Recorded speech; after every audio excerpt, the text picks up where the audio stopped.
श्रुत्वा मम तात युधिष्ठिर प्राञ्जलिः प्राह विप्रर्षिर्नाम संग्रहमादितः उपमन्युरुवाच ब्रह्म प्रोक्तैर्ऋषि प्रोक्तैर्वेद वेदांग संभवैः सर्वलोकेषु विख्यातं स्तुत्यं स्तोष्यामि नामभिः महद्भिर्विहितैः सत्यैः सिद्धैः सर्वार्थ साधकैः ऋषिना तण्डिना भक्त्या कृतैर्वेद कृतात्मना यथोक्तैः साधुभिख्यातैर्मुनिभिस्तत्त्वदर्शिभिः प्रवरं प्रथमं स्वर्ग्यं सर्वभूतहितं शुभम् श्रुतैः सर्वत्र जगति ब्रह्मलोकावतारितैः सत्यैस्तत्परमं ब्रह्म ब्रह्म प्रोक्तं सनातनम् वक्ष्ये यदुकुलश्रेष्ठ शृणुष्वावहितो मम वरयैनं भवन् देवं भक्तस्त्वं परमेश्वरम् तेन ते श्रावयिष्यामि यत्तद् ब्रह्म सनातनम् न शक्यं विस्तरात् कृत्स्नं वक्तुं सर्वस्य केनचित् युक्तैनापि विभूतीनामपि वर्षशतैरपि यस्यादिर्मध्यमन्तं च सुरैरपि न गम्यते कस्तस्य शक्नुयाद् वक्तुं गुणान् कार्त्स्न्येन माधव किन्तु देवस्य महतः संक्षिप्तार्थपदाक्षरम् शक्तितश्चरितं वक्ष्ये प्रसादात् तस्य धीमतः अप्राप्य तु ततोऽनुज्ञान्न शक्यस्तोतुमीश्वरः यदा तेनाभ्यनुद्यातः स्तुतो वै स तदा मया अनादिनिधनस्याहं जगद्योनिर्महात्मनः नाम्नां कञ्चित् समुद्देशं वक्ष्याम्यव्यक्तयोनिनः वरदस्य वरेण्यस्य विश्वरूपस्य धीमतः शृणु नाम्नां च यं कृष्ण यदुक्तं पद्मयोनिना 10 नाम सहस्राणि यान्याः प्रपितामहः तानि निर्मथ्य मनसा दद्नो घृतमिवोद्धृतम् गिरेः सारं यथा हेम पुष्पसारं यथा मधु घृतात् सारं यथा मण्डस्तथैतत्सारमुद्धृतम्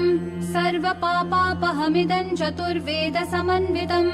प्रयत्नेनाधिगन्तव्यं धार्यं च प्रयतात्मना माङ्गल्यं पौष्टिकं चैव रक्षोघ्नं पावनं महत् इदं भक्ताय दातव्यं श्रद्दधानास्तिकाय च नाश्रद्दधानरूपाय नास्तिकायाजितात्मने यश्चाभ्यसूयते देवं कारणात्मानमीश्वरम् स कृष्णनरकं याति सह पूर्वैः सहात्मजैः इदं ध्यानमिदं योगमिदं ध्येयमनुत्तमम्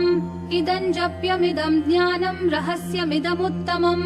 यं ध्यात्वा अन्तकालेऽपि गच्छेत परमां गतिम् पवित्रं मङ्गलं मेध्यं कल्याणमिदमुत्तमम् इदं ब्रह्मा पुरा कृत्वा सर्वलोकपितामहः सर्वस्तवानां राजत्वे दिव्यानां समकल्पयत् तदा प्रभृति चैवायमीश्वरस्य महात्मनः स्तवराज इति ख्यातो जगत्यमरपूजितः ब्रह्मलोकादयं स्वर्गे स्तवराजोऽवतारितः यतस्तण्डिः पुरा प्राप तेन तण्डीकृतोऽभवत् स्वर्गाच्चैवात्र भूर्लोकं तण्डिना ह्यवतारितः सर्वमङ्गलमाङ्गल्यं सर्वपापप्रणाशनम् निगदिष्ये महाबाहो स्तवानामुत्तमं स्तवम् ब्रह्मणामपि यद्ब्रह्म पराणामपि यत्परम् तेजसामपि यत्तेजस्तपसामपि यत्तपः शान्तानामपि यः शान्तो द्युतीनामपि या द्युतिः दान्तानामपि यो दान्तो धीमतामपि या च धीः देवानामपि यो देव ऋषीणामपि यस्तृषिः यज्ञानामपि यो यज्ञः शिवानामपि यः शिवः रुद्राणामपि यो रुद्रप्रभा प्रभवतामपि योगिनामपि यो योगी कारणानां च कारणम् यतो लोकाः सम्भवन्ति न भवन्ति यतः पुनः सर्वभूतात्मभूतस्य हरस्यामित तेजसः अष्टोत्तरसहस्रं तु नाम्नां शर्वस्य मे शृणु यच्छ्रुत्वा मनुजव्याघ्र सर्वान् कामान् अवाप्स्यसि स्तोत्रम् स्थिरस्थाणुः प्रभुर्भीमः प्रवरो वरदो वरः सर्वात्मा सर्वविख्यातः सर्वः सर्वकरो भवः जटी चर्मी शिखण्डी च सर्वाङ्गः सर्वभावनः हरश्च हरिणाक्षश्च सर्वभूतहर प्रभुः प्रवृत्तिश्च निवृत्तिश्च नियतः शाश्वतो ध्रुवः श्मशानवासी भगवान् खचरो गोचरोर्दनः अभिवाद्यो महाकर्मा तपस्वी भूतभावनः उन्मत्तवेष प्रच्छन्नः सर्वलोक प्रजापतिः महारूपो महाकायो वृषरूपो महायशाः महात्मा सर्वभूतात्मा विश्वरूपो महाहनुः लोकपालोऽन्तर्हितात्मा प्रसादो हयगर्दभिः पवित्रं च महांश्चैव नियमो नियमाश्रितः सर्वकर्मा स्वयंभूत आदिरादिकरो निधिः सहस्राक्षो विशालाक्षः सोमो नक्षत्रसाधकः चन्द्रः सूर्यः शनिः केतुर्ग्रहो ग्रहपतिर्वरः अत्रिरत्र्या नमस्कर्ता मृगबाणार्पणो नघः महातपा घोरतपा अदीनो दीनसाधकः संवत्सरकरो मन्त्रः प्रमाणं परमन्तपः योगी योज्यो महाबीजो महारेता महाबलः सुवर्णरेताः सर्वज्ञः सुबीजो बीजवाहनः दशबाहुस्त्वनिमिषो नीलकण्ठ उमापतिः विश्वरूपः स्वयं श्रेष्ठो बलवीरो बलो गणः गणकर्ता गणपतिर्दिग्वासाः कामयेव च मन्त्रवित् परमो मन्त्रः सर्वभावकरो हरः कमण्डलुधरो धन्वी बाणहस्तः कपालवान् अशनीशतग्नी खड्गी पट्टिशी चायुधी महान् स्रुवहस्तः सुरूपश्च तेजस्तेजस्करो निधिः उष्णीषी च सुवक्त्रश्च उदग्रो विनतस्तथा दीर्घश्च हरिकेशश्च सुतीर्थः कृष्ण एव च शृगालरूपः सिद्धार्थो मुण्डः सर्वशुभङ्करः अजश्च बहुरूपश्च गन्धधारी कपर्द्यपि ऊर्ध्वरेता ऊर्ध्वलिङ्ग ऊर्ध्वशायी नभस्थलः त्रिजटी चीरवासाश्च रुद्रः सेनापतिर्विभुः अहश्चरो नक्तञ्चरस्तिग्ममन्युः सुवर्चसः गजः दैत्यः कालो लोकधाता गुणाकरः सिंह शार्दूलरूपश्च आर्द्रचर्माम्बरावृतः कालयोगी महानादः सर्वकामश्चतुष्पथः निशाचरः प्रेतचारी भूतचारी महेश्वरः बहुभूतो बहुधरः स्वर्भानुरमितो गतिः नृत्यप्रियो नृत्यनर्तो नर्तकः सर्वलालसः घोरो महातपः पाशो नित्यो गिरिरुहो नभः सहस्रहस्तो विजयो व्यवसायो यतन्द्रितः अधर्षणो दर्शनात्मा यज्ञः कामनाशकः दक्षयागापहारी च सुसहो मध्यमस्तथा तेजोपहारी बलः मुदितोऽर्थोजितो वरः गम्भीरघोषो गम्भीरो गम्भीरबलवाहनः न्यग्रोधरूपो न्यग्रोधो वृक्षकर्णस्थितिर्विभुः सुतीक्ष्णदशनश्चैव महाकायो महाननः विश्वक्सेनो हरिर्यज्ञः संयुगापीडवाहनः तीक्ष्णतापश्च हर्यश्वः सहायः कर्मकालवित् विष्णुप्रसादितो यज्ञः समुद्रो वडवामुखः हुताशन सहायश्च प्रशान्तात्मा हुताशनः उग्रतेजा महातेजा जन्यो विजयकालवित् ज्योतिषामयनं सिद्धिः सर्वविग्रह एव च शिखी मुण्डी जटी ज्वाली मूर्तिजो मूर्धगो बली वेणवी पणवी ताली खली कालकटङ्कटः नक्षत्रविग्रहमतिर्गुणबुद्धिर्लयोगमः प्रजापतिर्विश्वबाहुर्विभागः सर्वगोमुखः विमोचनः सुसरणो हिरण्यकवचोद्भवः मेढ्रजो बलचारी च महीचारी श्रुतस्तथा सर्वतूर्यनिनादी च सर्वातोद्यपरिग्रहः व्यालरूपो गुहावासी गुहो माली तरङ्गवित् त्रिदशस्त्रिकालदृक्कर्म सर्वबन्धविमोचनः बन्धनस्त्वसुरेन्द्राणां युधि शत्रुविनाशनः साङ्ख्यप्रसादो दुर्वासः सर्वसाधुनिषेवितः प्रस्कन्दनो विभागज्ञो तुल्यो यज्ञविभागवित् सर्ववासः सर्वचारी दुर्वासा वासवोमरः हैमो हेमकरो यज्ञः सर्वधारी धरोत्तमः लोहिताक्षो महाक्षश्च विजयाक्षो विशारदः संग्रहो निग्रहः कर्ता सर्पचीरनिवासनः मुख्यो मुख्यश्च देहश्च काहलिः सर्वकामदः सर्वकालप्रसादश्च सुबलो बलरूपदृक् सर्वकामवरश्चैव सर्वदः सर्वतोमुखः आकाशनिर्विरूपश्च निपाति ह्यवशः खगः रौद्ररूपोऽंशुरादित्यो बहुरश्मिः सुवर्चसी वसुवेगो महावेगो मनोवेगो निशाचरः सर्ववासी श्रियावासी उपदेशकरोकरः मुनिरात्मनिरालोकः संभग्नश्च सहस्रदः पक्षी च पक्षरूपश्च अतिदीप्तो विशाम्पतिः उन्मादो मदनः कामो ह्यश्वत्थोऽर्थकरो यशः वामदेवश्च वामश्च प्राग्दक्षिणश्च वामनः सिद्धयोगी महर्षिश्च सिद्धार्थः सिद्धसाधकः भिक्षुश्च भिक्षुरूपश्च विपणो मृदुरव्ययः महासेनो विशाखश्च षष्टिभागो गवाम्पतिः वज्रहस्तश्च विष्कम्भी चमूस्तम्भन एव च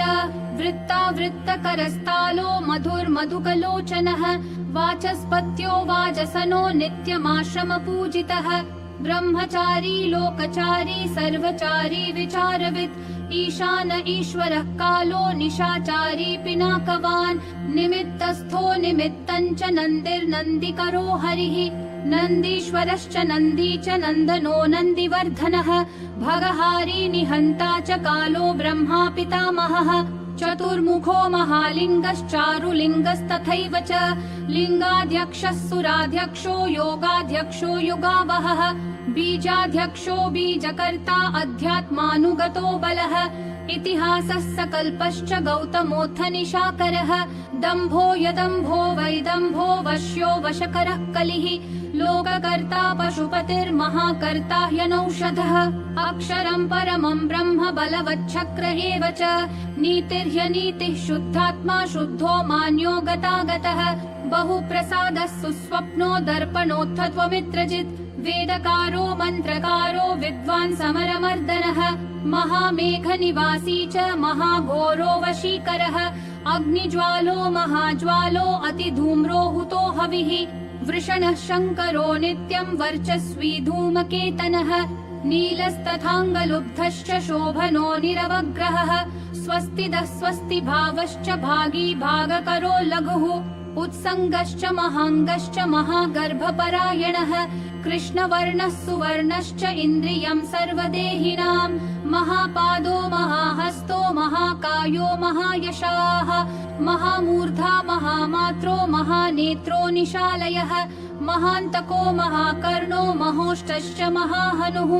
महानासो महाकम्बुर्महाग्रीवश्मशानभाक् महावक्षा महोरस्को ह्यन्तरात्मा मृगालयः लम्बनो लम्बितोष्ठश्च महामायः पयोनिधिः महादन्तो महादंष्ट्रो महाजिह्वो महामुखः महानखो महारोमा महाकोशो महाजटः प्रसन्नश्च प्रसादश्च प्रत्ययो गिरिसाधनः स्नेहनो स्नेहनश्चैव अजितश्च महामुनिः वृक्षाकारो वृक्षकेतुरनलो वायुवाहनः गण्डली मेरुधामा च देवाधिपतिरेव च अथर्वशीर्षः सामास्य ऋक्सहस्रामिते क्षणः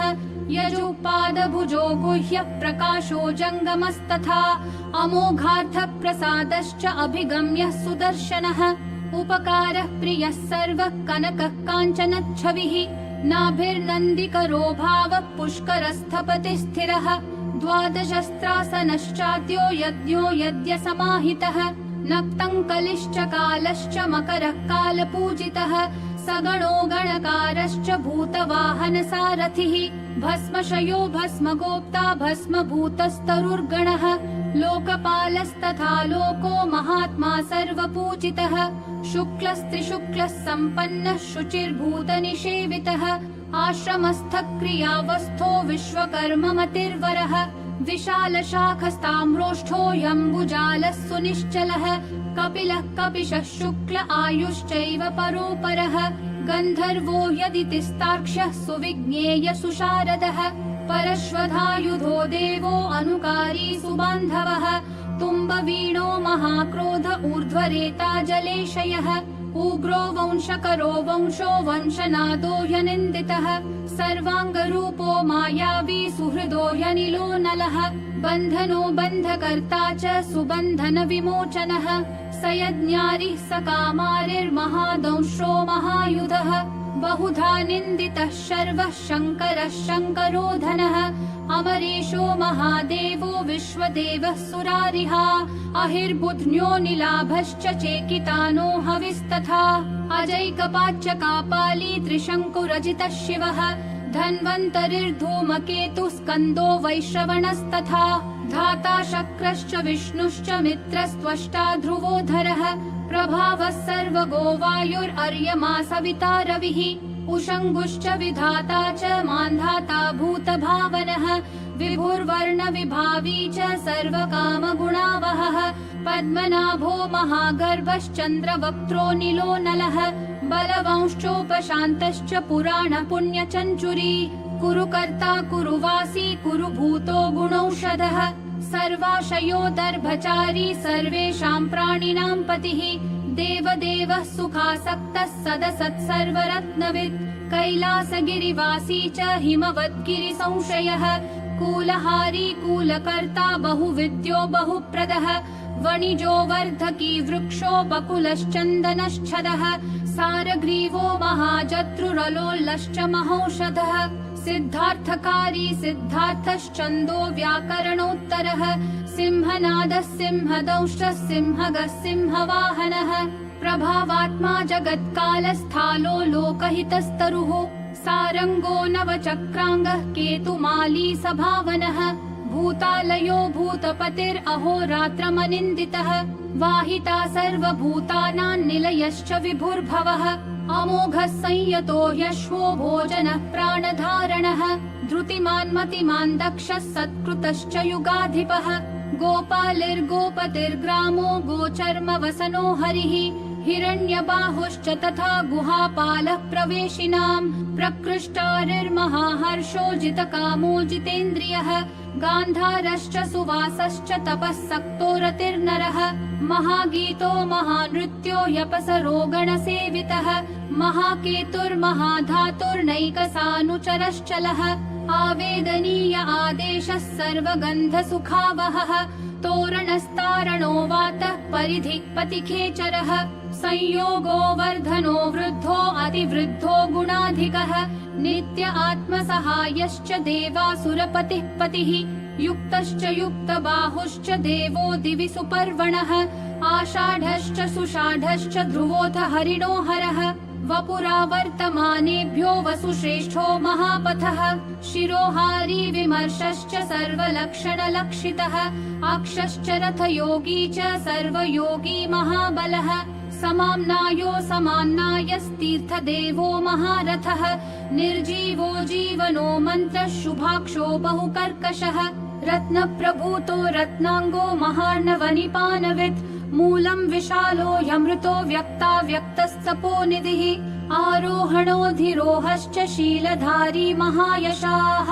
सेनाकल्पो महाकल्पो योगो युगकरो हरिः युगरूपो महारूपो महानागहनो वदः न्यायनिर्वपणः पादः पण्डितो ह्यचलोपमः बहुमालो महामालः शशिहरसुलोचनः विस्तारो लवणः कूपस्त्रियुगः सफलोदयः त्रिलोचनो विषण्णाङ्गो मणिविद्धो जटाधरः विन्दुर्विसर्गः सुमुखः शरः सर्वायुधः सहः निवेदनः सुखाजातः सुगन्धारो महाधनुः गन्धपाली च भगवानुत्थानः सर्वकर्मणां मन्थानो बहुलो वायुः सकलः सर्वलोचनः तलस्तालः करस्थाली ऊर्ध्वसंहननो महान् छत्रन् सुछत्रो विख्यातो लोकः सर्वाशयः क्रमः मुण्डो विरूपो विकृतो दण्डी कुण्डी विकुर्वणः हर्यक्षः कुकुभो वज्री शतजिह्वः सहस्रपात् सहस्रमूर्धा देवेन्द्रः सर्वदेवमयो गुरुः सहस्रबाहुः सर्वाङ्गः शरण्यः सर्वलोककृत् पवित्रं त्रिककुण्मन्त्रः कनिष्ठः कृष्णपिङ्गलः ब्रह्मदण्ड विनिर्माता शतग्निपाशशक्तिमान् पद्मगर्भो महागर्भो ब्रह्मगर्भो जलोद्भवः गभस्तिर्ब्रह्मकृत् ब्रह्मी ब्रह्मविद् ब्राह्मणो गतिः अनन्तरूपो नैकात्मा तिग्मतेजः स्वयंभुवः ऊर्ध्वगात्मा पशुपतिर्वातरंहा मनोजवः चन्दनी पद्मनालाग्रः सुरभ्युत्तरणो नरः कर्णिकार महासग्वी नीलमौलिः पिनाकधृत् उमापतिरुमाकान्तो जाह्नवी हृदुमाधवः वरो वराहो वरदो वरेण्यः सुमहास्वनः महाप्रसादो दमनः शत्रुहा श्वेतपिङ्गलः पीतात्मा परमात्मा च प्रयतात्मा प्रधानधृत् सर्वपार्श्वमुखस्यक्षो धर्मसाधारणो वरः चराचरात्मा सूक्ष्मात्मा अमृतो गोवृषेश्वरः साध्यर्षिर्वसुरादित्यो विवस्वान् सवितामृतः व्यासः सर्गः सुसंक्षेपो विस्तरः पर्ययो नरः ऋतुः संवत्सरो मासः पक्षः संख्या समापनः कलाः काष्ठालवा मात्रा मुहूर्ताः क्षपाः क्षणाः विश्वक्षेत्रम् प्रजाबीजम् लिङ्गमाद्यस्तु निर्गमः